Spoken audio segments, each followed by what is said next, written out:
Happy 2024 Knighthawks fans, and welcome back to Flight Control. I'm Andrew Mossbrooks, and we are joined by defender Brad Gillies. And well, Gilly, I want to start this off on a high note, but I feel like we have to address what did happen.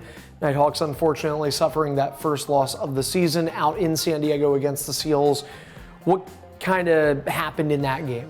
I think the biggest thing, asking any of us defenders, I think we let up way too big of a number that we'd like to see. So biggest thing is probably cleaning up some things defensively, getting them in worse areas to shoot from, and our offense did their job, so we kind of wear that one where we feel we didn't do our job.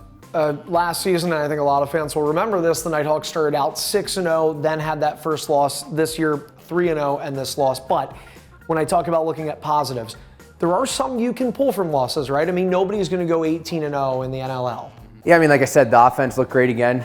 So they've been clicking at a high pace to start this year. So I think we're pleased with how they're going. And I think overall, if you asked us at the start of the year, hey, December, you're going to go 3-1 to start this year, I think we would take that all day. So definitely a positive start to our season.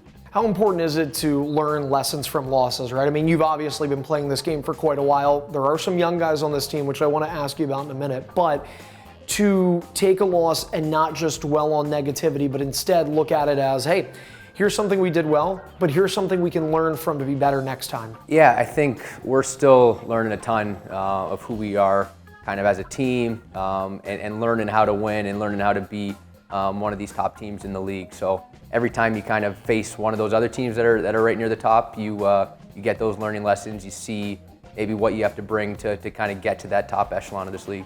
Last thing I want to ask you before we put a bow on this video is, talk to me about defense. I mentioned I was going to bring this up here. There are some young players on this team. It's easy to look at you and Dan Coates, but there are some younger guys on that back end as well. You're 4 games into the season. How do you kind of assess or evaluate where you are from the transition and defense side on that back end of the floor? I think we're really excited with the group that we have. Kind of a great mix of young, old, some great athletes, some guys that can really push the ball in transition. So I think with where we're at, we can kind of play a bunch of different styles of game. We can be physical, but we can also press out a little bit and use our athleticism too. And then, like I said, we can push the ball up and score some goals in transition too. So we're excited for our group. It's been an exciting first 4 games. Now the Knighthawks have another bye week, but when we come back, they renew the rivalry with the Buffalo Bandits, and we'll be back to talk about that more next week on Flight Control.